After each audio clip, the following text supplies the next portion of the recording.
I was so drunk when I listened to that album for the first time a month ago.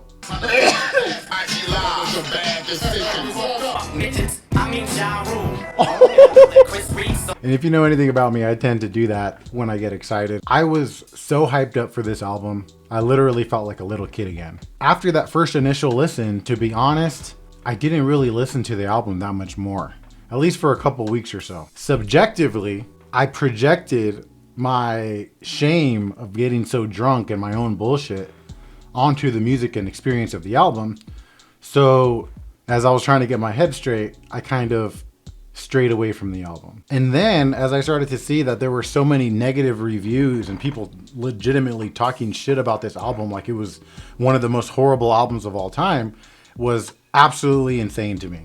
I came away from that experience thinking this was one of Eminem's best albums since Relapse. I still believe that, and we'll get into that. I honestly was shocked at the reception. So now, a month later, after listening to it for the last couple weeks or so again, I guess I can kind of understand why people are saying what they're saying. I don't agree, but I guess I understand. I need to clarify this. I am an Eminem stan.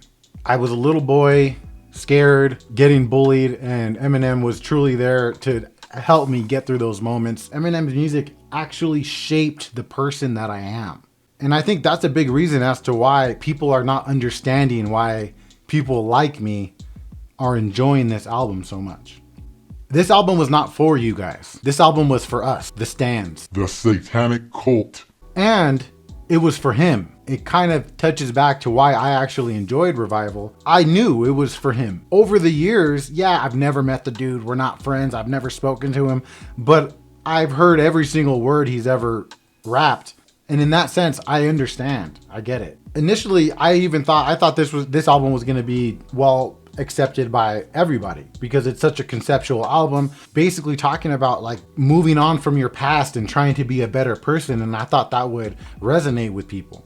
I think that a lot of the Gen Z me bruh of the album kind of stepped on a lot of what conceptually the album was trying to talk about for some people. The main thing that I want to get across on this video is that Eminem is not just a rapper to a lot of people. He is a representation of ourselves. He is almost like a personality trait that millions of people have picked up on. It's like how you like sports. It's something different because we grew up and we evolved and we became the people we are today because of this guy's music.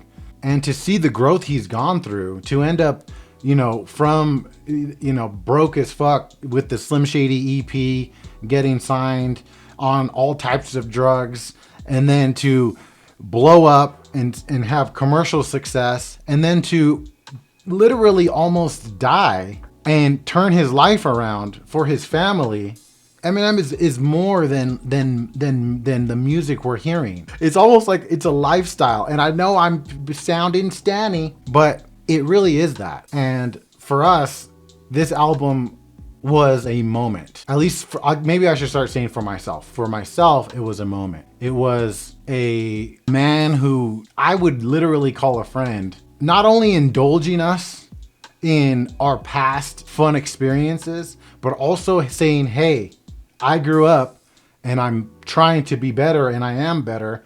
And that is what's going on here. I love this album. I've not necessarily been bumping it all day, every day, mostly just because I don't really listen to rap that often like that, at least lately. But it was such a fun moment and I am so grateful that it came out. I really, really needed it. It was a shock to my system, especially Temporary and Somebody Save Me. I am telling you, those songs alone truly changed me as a person because I've been there. I mean, I've not, died and made a song or whatever from the grave, but I have a daughter. And as I grew up, I listened to Eminem talk about Haley. So obviously there are deep rooted connections there. Over the years, obviously songs like Mockingbird and Haley's song were just absolute anthems in my life. Lately, I've been dealing with my own bullshit, thinking about life and death and things like that. And the fact that these songs came up in the way that they did just hit me so close to home, because I've obviously dealt with addiction and things like that. So those, even just thinking about them right now is like making me choked up, because not only does it connect with me on a deep level, but it makes me so fucking sad to know that my friend Eminem almost died, and we could have not gotten so much music, and his story could have been so different. And to hear that little snippet in the beginning of Somebody Save Me is so fucking heartbreaking. Just to hear his voice like that, and hearing his stepdaughter like slapping him in the face, like pleading with him just to eat with them. It's fucking sad, dude. That shit is sad. Just thinking about it makes me sad. This album was a moment. I appreciated every second of it. If this is his last album, I don't think it is. I think it's an awesome way to go out and to stay true to himself in a lot of different ways. Coming from a big stan, I still love the album. I understand why people who aren't like me maybe aren't connecting with it, but I don't care, and I think a lot of us don't care, and I don't think Eminem cares. What are your guys' thoughts on the album a month later? Are you guys still bumping it every day? You guys enjoying it? Do you hate it? Do you love it? Let me know in the comments. Yeah, I'll see you guys tomorrow.